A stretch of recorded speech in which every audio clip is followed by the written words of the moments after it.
Hello students, welcome to our channel. आज हम पढ़ेंगे क्लास एनसीईआरटी का chapter 12 introduction. So let's get started. हम सबसे पहले चैप्टर के नाम से ही शुरू करते हैं। चैप्टर का नाम क्या है? Statistics. It is the study of data, review, analysis and draw conclusion from data. देखो, हमें क्या होता है, हमें एक डाटा गिवन होता है, उसे हम रिव्यू करना होता है, उसे हम एनालाइज करना होता है और उससे कंक्लूजन ड्रॉ करना होता है। जैसे कि आपको एक डाटा दे रखा है, उसे आप सबसे पहले देखोगे, फिर उसे एनालाइज करोगे, उससे फिर क्या फाइंड करोगे। जैसे आपको क्वेश्चन में दे रखा हो मैक्सिमम फाइंड करो या मिनिमम फाइंड करो या एवरेज फाइंड करो, या फिर ये बताओ कि कौन से मंथ में क्या चीज की सेल्स ज्यादा हुई या बच्चे कब टीवी ज्यादा देख रहे हैं। ये सब क्या है? स्टेटिस्टिक्स का पार्ट। तो हम यही देखने के लिए हम ग्राफ का यूज करते हैं। कौन कौन से ग्राफ का हम इस चैप्टर में यूज करेंगे? बार ग्राफ, हिस्टोग्राम और फ्रीक्वेंसी पॉलीगन। ठीक है। अब स्टैटिस्टिक्स अच्छे से समझने के लिए हम एक एग्जांपल लेते हैं। ठीक है। तो हमने एग्जांपल में, सपोज करो आप एक क्लास में हो और आपने क्लास में सर्वे लिया किस चीज का, कि किस बच्चे को कौन सा फ्रूट पसंद है। तो आपको ये पता चला कि पूरे क्लास में सब बच्चों को इन चार में से फ्रूट्स पसंद है। तो एप्पल कितने बच्चों को पसंद है? 5 बच्चों को, चलो 4 बच्चों को। ठीक है। मैंगो 6 बच्चों को, ग्रेप्स 8 बच्चों को और बनाना 2 बच्चों को। ठीक है। अब आपको बोला गया कि आपको ये डाटा आपने ले लिया, अब इसे रिव्यू करो, फिर इसे एनालाइज करो कि यार इससे देखो, एनालाइज करने पे क्या पता चल रहा है कि ग्रेप सबसे ज्यादा है और सबसे कम बनाना है। फिर इसे इससे कंक्लूजन ड्रॉ करो। तो हम इसे ही दिखाने के लिए हम कौन कौन से मैथ यूज करते हैं? हिस्टोग्राम, बार ग्राफ और फ्रीक्वेंसी पॉलीगन का। तो मैं आपको यहाँ एक एग्जाम्पल बना के दिखा रहा हूँ किस चीज का? बार ग्राफ का। ठीक है। किसका एग्जाम्पल है ये? बार ग्राफ का। ओके। तो देखो, बार ग्राफ में जो वेरिएबल होता है ना, वेरिएबल यानी कि जो चेंज हो रहा हो, वो होता है वाई एक्सिस पे। ये वाई एक्सिस है और ये एक्स एक्सिस। और जो कॉन्स्टेंट्स होते हैं यानी कि नेम वगैरह, वो कहाँ होता है? एक्स एक्सिस पे। तो यहाँ अच्छा, और ये क्या है? जीरो यानी कि ऑरिजिन। तो यहाँ लिखूंगा मैं एप्पल, फिर मैंगो, फिर grapes and then banana. Okay.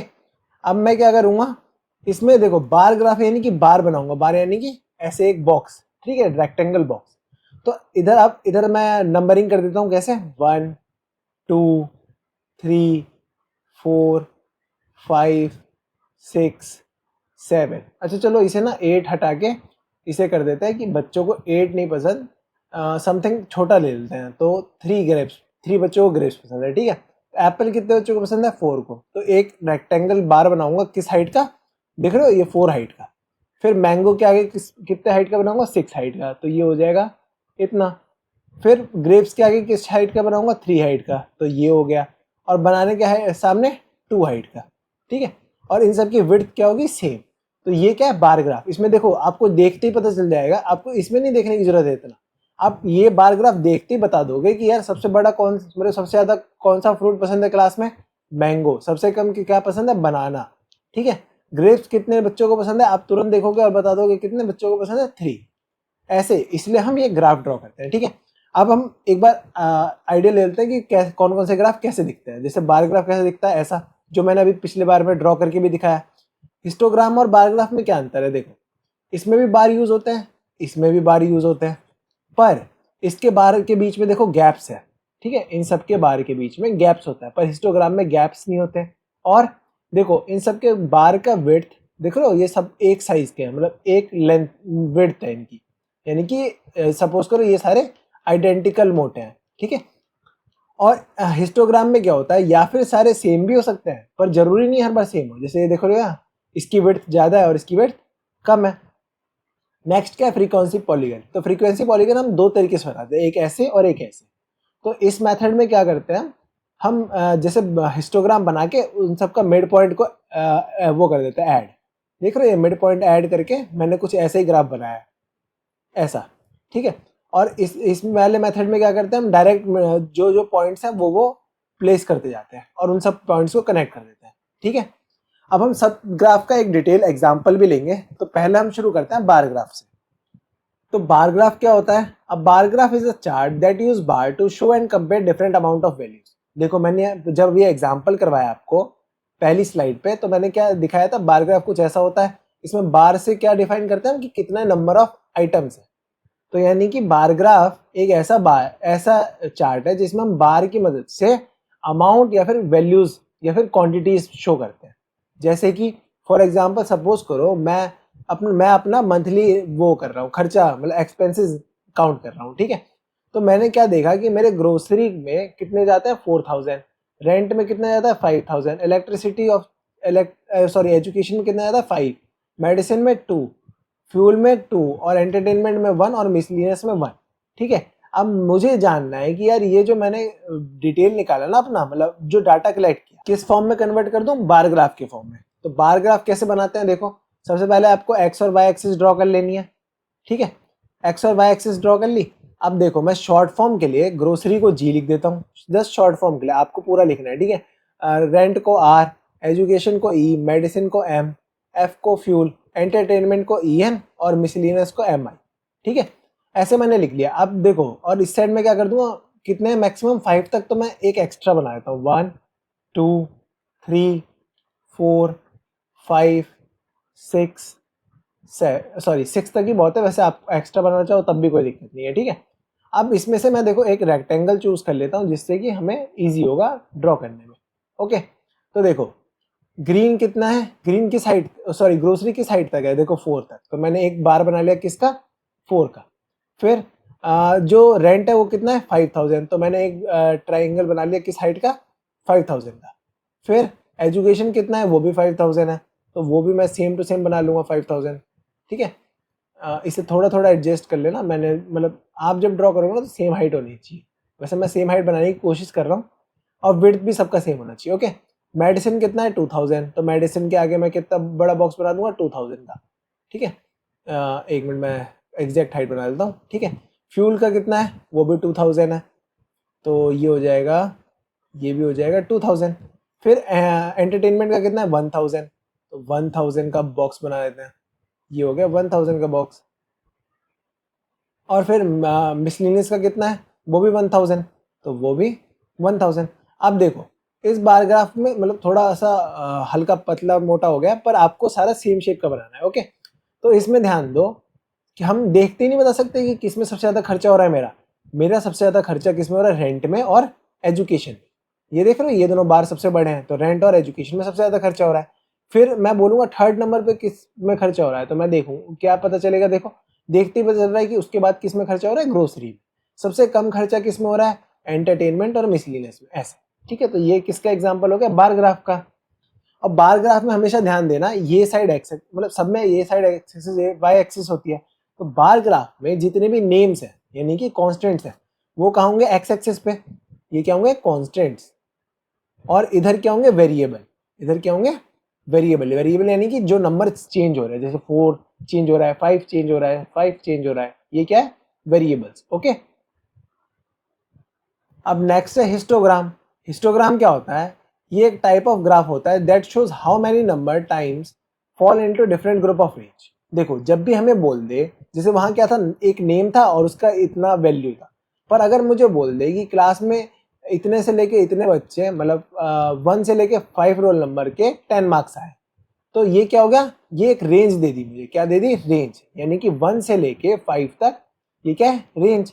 तो जब भी रेंज की बात हो जाए तो कौन सा हम ग्राफ यूज करते हैं, जनरली हिस्टोग्राम। तो हिस्टोग्राम एक ऐसा ग्राफ है जिसमें हम ग्रुप या फिर रेंजेस का ग्राफ ड्रॉ करते हैं। कैसे, जैसे देखो ये वेट है, अब वेट है और नंबर ऑफ स्टूडेंट है, तो हमें बता रहे हैं कि इतने से इतने वेट कितने बच्चों का है, 9 बच्चों का। इतने से इतना वेट कितने बच्चों का है, 6 बच्चों का। ऐसे इतने से इतना वेट कितने बच्चों का है, 15 बच्चों का, ठीक है। तो इसे आप हिस्टोग्राम पे देखो, ये बार ग्राफ पे ड्रॉ नहीं कर सकते, क्यों, क्योंकि देखो बार ग्राफ पे अगर आप यहाँ 30.5 लिखोगे और यहाँ 35.5, तो ये बार यहाँ ड्रॉ करोगे या यहाँ ड्रॉ करोगे, आप बताओ कहाँ ड्रॉ करोगे, नहीं कर सकते ना किसी एक जगह, क्योंकि ये इस रेंज की बात हो रही है, ठीक है। तो इसमें हम क्या करते हैं, सिंपली हम यहाँ जो रेंज वाले हैं, रेंज वाला किस पे डालते हैं, एक्स एक्सिस, रेंज किस में डालते हैं, एक्स एक्सिस पे। और जो ये वेरिएबल्स हैं ये कहाँ जाता है, वाई एक्सिस पे। तो वाई एक्सिस पे हम वेरिएबल डाल देते हैं, जैसे कि 9 6 15 3 1 2, ये तो ये ना इक्वल डिस्टेंस पे डालना होता है हमें। जैसे आप इक्वल, आपकी मर्जी आप कितने पे भी ले लो, जैसे मैं ले लेता हूँ 2 पे, ठीक है। तो 2 4 6 8 10 12 14 16 18, ठीक है। मैंने ये 2 2 के गैप पे ले लिया। और ये गैप इक्वल होना चाहिए। ऐसा नहीं कि आप यहाँ 3 लिख दो, यहाँ 4 लिख दो, फिर यहाँ 7 लिख दो, ऐसा नहीं, ठीक है। अगर आपने 2 के बाद 4 लिखा है यानी कि यहाँ 2 का गैप है, तो इसके बाद भी 2 का गैप होगा, इसके बाद भी 2 का गैप, ऐसे, ओके। और 0 से यहाँ अगर गैप चेंज है, जैसे सपोज करो 0 से यहाँ 2 है, अगर मुझे यहाँ इस डायरेक्शन में या फिर चलो इसी डायरेक्शन में यहाँ 2 की जगह पे मुझे 5 लिखना होता, ठीक है, और उसके बाद 5 सॉरी सपोज करो यहाँ मुझे 2 लिखना ही नहीं होता, सिर्फ 0 के बाद 4 6 8 10 लिखना होता, तो मैंने 2 मिस कर दिया, तो मैं यहाँ क्या लगाता, ब्रेक, इसे बोलते हैं हम ब्रेक, ठीक है। जैसे सपोज करो 0 के बाद मुझे डायरेक्ट 10 लिखना है, फिर 15, फिर 20, तो यहाँ देखो 0 से 5 अगर यहाँ 5 का डिफरेंस है, पर 0 से 10 के बीच में कितने का डिफरेंस है, 10 का, तो यानी कि यहाँ इक्वल डिस्टेंस डिफरेंस नहीं हो रहा, तो मैं स्टार्टिंग में क्या लगा दूंगा, एक ब्रेक, इसे मतलब सिंपली ब्रेक मान लो। इसका नाम मुझे अभी याद नहीं आ रहा, अगर याद आएगा तो मैं यहाँ टेक्स्ट में एडिट करके लिख लूंगा, ओके। तो देखो यहाँ क्या लिखेंगे हम, यहाँ हम लिखेंगे जैसे यहाँ क्या है 30.5, तो यहाँ हो जाएगा 30.5, फिर 35.5, फिर क्योंकि देखो 0 से 30.5 में डिफरेंस ज़्यादा है, तो यहाँ मैं ब्रेक लगा देता हूँ, ठीक है। फिर 35.5, फिर 40.5, फिर 45.5, फिर 50.5, फिर 55.5, फिर 60.5, ऐसे, ओके। तो आप सबसे पहले ध्यान दो कहाँ है, 30.5 से लेके 35.5 तक 9, तो ये कितना हो जाएंगे 9, यानी कि इतना कुछ, ठीक है। मैं रफ ड्रॉ कर रहा हूँ आपको समझाने के लिए। फिर 35 से 40 कितना है 6, तो 35 से 40 देखो कितना है 6, फिर देखो 35 से 40 यानी कि ये वाला कितने में 6 में, फिर 40 से 45 कितना है 15, तो ये हो जाएगा इतना, ठीक है। 40 से देखो 45, ओ सॉरी मैंने थोड़ा खराब ड्रॉ कर दिया, ठीक है। 40 से 45 कितना है 15, फिर 45 से 50 कितना है 3, तो 45 से 50 देखो 3 यहाँ, फिर 50 से 55 1, तो ये 1 कितना होगा यहाँ कहीं, फिर 50 से 55 कितना है 2, तो वो कितना आ जाएगा इतना, ठीक है। इन सब में बस ये क्या है, क्योंकि यहाँ डिस्टेंस सेम है, देख रहे हो इन दोनों के बीच का डिफरेंस सेम है, कितना है डिफरेंस 5, यहाँ भी कितना है 5, यहाँ भी कितना है 5, तो इन सब का डिफरेंस क्या है 5 5, इसीलिए इन सब की जो ये बार है इसकी विड्थ कितनी होनी चाहिए, सेम होनी चाहिए, यानी कि ये जितना मोटा है उतना ही ये भी मोटा होगा, उतना ही ये मोटा होगा, ओके। अगर सपोज करते हैं कुछ ऐसा क्वेश्चन आया था कि इसकी मतलब पहले वाले की रेंज यहाँ, अच्छा चलो वो भी एग्जांपल देते हैं हम, नेक्स्ट एग्जांपल ले लेते हैं, उसी में समझा दूंगा, ओके। जैसे कि ये वाला एग्जांपल में देखो इसकी विड्थ कितनी है, चलो यहाँ हम क्लास विड्थ निकाल लेते हैं, ठीक है। क्लास विड्थ कैसे निकालते हैं, अपर मतलब ये अपर माइनस लोअर, ठीक है। तो यहाँ 20 माइनस 0 कितना है 20, तो इसकी क्लास विड्थ कितनी आ गई 20, इसकी 10, फिर 10, फिर 10, फिर 10, फिर 10, और इसकी 20 एंड अबव की तो हम निकाल नहीं सकते अभी, ठीक है। तो सिंपली हमारे ये कितना दिख रहा है कि ये सब तो 10 है, पर ये कितना है 20, तो हम जब ड्रॉ करेंगे इसका ग्राफ, तो देखो इधर क्या करेंगे, इधर हम वैल्यू ये वाला लेंगे, ये जो नंबर ऑफ स्टूडेंट्स वो कहाँ आएंगे, यहाँ आएंगे, तो यहाँ हम कैसे लिखेंगे नंबर ऑफ स्टूडेंट्स ये हम यहाँ लिखेंगे, ठीक है। और यहाँ क्या लिखेंगे मार्क्स, ठीक है। तो मार्क्स ऐसे लिखोगे 0 से 20, 0 तो यही होता है 20, फिर 30, 40, 50, तो 0 से 20 वाला बॉक्स कितना बड़ा होना चाहिए, जितना ये है ना उससे डबल होना चाहिए, क्योंकि यहाँ डिफरेंस कितने का है डबल का। तो आपका पहला बॉक्स कुछ ऐसा होगा, फिर ऐसा होगा, फिर ऐसा हो सकता है, ऐसा मतलब ऐसे, ठीक है। मैं यहाँ एडिट कर दूंगा जो भी इसका आ रहा होगा, अब वहाँ एक बार रेफरेंस कर लेना, ओके। अब नेक्स्ट एग्जांपल देखते हैं हिस्टोग्राम पे। देखो ये एक बहुत अच्छा एग्जांपल है, ये जो हमने पिछला एग्जांपल किया था ना उसी का बस अपग्रेडेड वर्जन है, ठीक है। तो इसमें क्या है, देखो क्लास विड्थ हमें कैसे निकालते हैं, अपर माइनस लोअर, तो 20 माइनस 0 20, ऐसे इन सबका 10 10 है, और इसका 100 माइनस 70 30। तो देखो क्लास विड्थ सेम नहीं है, यानी कि जो यहाँ रेक्टेंगल्स बनेंगे इसकी विड्थ क्या होगी डिफरेंट। तो देखो ये मोटा है, फिर ये पतला है, ये सब पतले है, फिर ये इससे भी ज़्यादा मोटा है, ठीक है। तो ये विड्थ यानी कि इन सबकी डिफरेंट है, और ये क्या है हिस्टोग्राम, क्यों, क्योंकि यहाँ देखो रेंज की बात हो रही है, जब भी रेंज की बात होती है तो हम कौन सा ग्राफ ड्रॉ करते हैं, हिस्टोग्राम। अब ये देखो 0 से 20 है, तो ये फ्रीक्वेंसी तो 7 होनी चाहिए, पर यहाँ क्या 7 है, नहीं, क्यों, क्योंकि देखो जब भी ऐसा क्वेश्चन आता है जिसमें विड्थ चेंज हो, तो हम इसमें इसकी लेंथ ऑफ रेक्टेंगल भी अलग से फाइंड करते हैं। तो लेंथ ऑफ रेक्टेंगल का फॉर्मूला क्या है, लेंथ ऑफ रेक्टेंगल का फॉर्मूला है जो भी फ्रीक्वेंसी है divided by class width into 10। यानी कि frequency divided by class width into 10। ये किसका फॉर्मूला है? लेंथ ऑफ रेक्टेंगल का। तो इस फॉर्मूले से हम देखो हमने सबकी वैल्यू निकाल ली, इसकी 3.5, 10, 10, 20, 20, 15 और 2.67। तो यहाँ देखो जीरो से अब हम ना ये वाली वैल्यू भूल जाएंगे, सॉरी ये वाली वैल्यू भूल जाएंगे। अब हम इस पे ये प्लेस करेंगे, यानी कि 0 से 20 की कितनी वैल्यू होनी चाहिए? 3.5।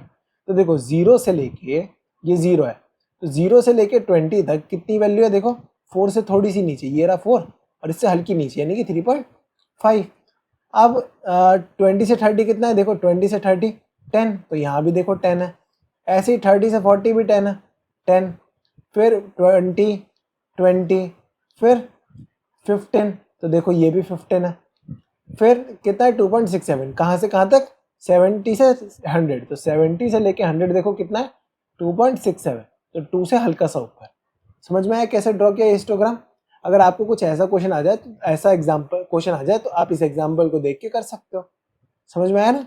अगर आपको इस क्वेश्चन में कुछ भी डाउट है तो आप कमेंट कर देना, मैं वहां भी आपकी क्वेरी सॉल्व कर दूंगा। ओके, अब नेक्स्ट ग्राफ है फ्रीक्वेंसी पॉलीगन। तो देखो frequency polygon is a line graph that show the number of times each group of data appears by connecting points plot at the midpoint of each group। देखो frequency polygon क्या होता है? ये एक line graph है जो हमें क्या बताता है? नंबर ऑफ टाइम्स कोई डाटा अपेयर हुआ है। और कैसे बताता है? देखो इसे बताने के दो मेथड है। तो पहला मेथड क्या है कि आपको ये डाटा गिवन है, इस डाटा का क्या करो आप, एक पहले हिस्टोग्राम ड्रॉ करो। क्या ड्रॉ करो? हिस्टोग्राम। फिर उस हिस्टोग्राम में हर एक की मिड पॉइंट निकालो और उस मिड पॉइंट्स को कनेक्ट कर दो। देखो जैसे हमने इस डाटा का क्या किया, सबसे पहले हिस्टोग्राम बनाया। अब हिस्टोग्राम में देखो 0 और 10 के बीच में क्या आता है? 5। तो हमने कैसे निकाला? 0 + 10 डिवाइड बाई 2, यानी कि अपर प्लस लोअर डिवाइड बाई 2। तो ये 5 है। ऐसे ये 5 हो गया, ये कितना है? 15, ये 25। अब इस इधर से नहीं बोल रहा मैं डाउन से, यानी कि एक्स एक्सिस से बता रहा हूँ। एक्स एक्सिस से क्या है? 5 पे, ये 15 पे, ये 25 पे। ऐसे ही ये कितने पे है? 35, 45, 55, 65, 75, 85, 95 एंड 100। तो फिर इन सब की मिड पॉइंट्स को क्या करते हैं? कनेक्ट कर देता है। देख रहे हो ये कनेक्ट कर रखा है, ये डॉटेड लाइन से, अगर आप ध्यान से देख पा रहे होगे तो इससे क्या बनता है हमारा? Frequency polygon. ये तो फर्स्ट मेथड हो गया, पर ये है थोड़ा लेंदी मेथड, क्योंकि आपको पहले ग्राफ बार ग्राफ बनाओगे, फिर मिड पॉइंट निकालोगे। अब दूसरा मेथड क्या है? इसमें हम क्या करते हैं? सिंपली क्लास मार्क फाइंड करते हैं। क्या फाइंड करते हैं? Class mark. और क्लास मार्क का पहले मैं फॉर्मूला बता देता हूँ, उसके बाद समझाऊंगा क्लास मार्क होता है क्या। ठीक है, क्लास मार्क का फॉर्मूला होता है upper limit plus lower limit divided by 2।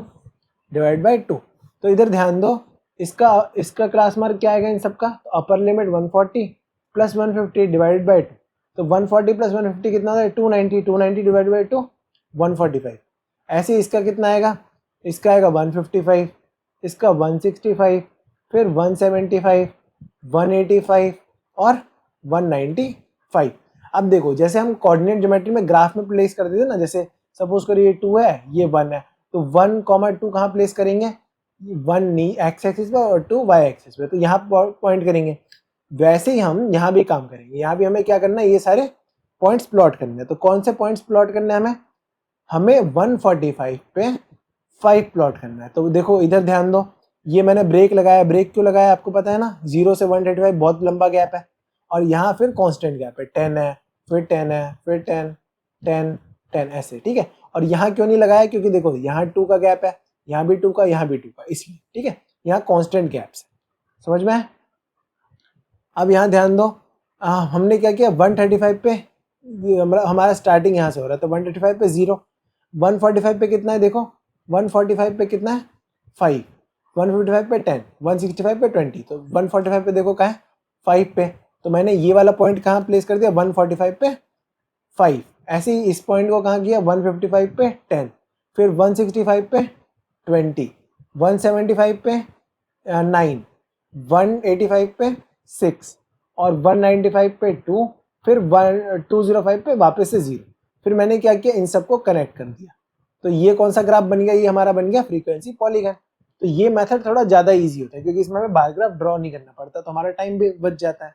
समझ में आया? तो हमने अब रिकैप दे देता हूँ मैं आपको एक इजी सा। तो हमने इस बार क्या पढ़ा, हमने पढ़ा स्टैटिस्टिक्स क्या होता है, फिर हमने पढ़ा कि हमें इस चैप्टर में सिर्फ 3 ग्राफ के बारे में बात करनी है। कौन कौन सा?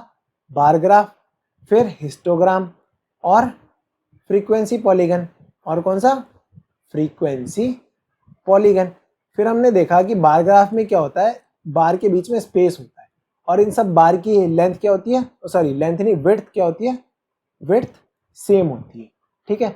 हिस्टोग्राम में क्या देखा, गैप नहीं होते और विड्थ चेंज हो सकती है, मतलब जो मोटाई है एक जरूरी नहीं है कि सबके सब इसी मतलब विड्थ की हो, कोई ऐसा भी हो सकता है उन सब में। ठीक है। फ्रीक्वेंसी पॉलीगन में हमने क्या देखा, 2 मेथड से बनाने के। एक की पहले हिस्टोग्राम बनाओ, फिर upper limit plus lower limit, upper limit plus lower limit upon 2 करो, फिर उसे सारे पॉइंट्स को ज्वाइन कर दो। और दूसरा मेथड क्या है, क्लास मार्क निकालो, फिर उस क्लास मार्क को और फ्रीक्वेंसी को प्लॉट कर दो, कॉमा फ्रीक्वेंसी को प्लॉट कर दो और फिर उससे ग्राफ बना लो और उससे जो ग्राफ बनेगा उन सब पॉइंट्स को ज्वाइन कर दो, तो हमारा क्या बन जाएगा, फ्रीक्वेंसी पॉलीगन। समझ में आया? और फ्रीक्वेंसी पॉलीगन एक क्या है, एक लाइन ग्राफ है। समझ में आ गया ना आपको?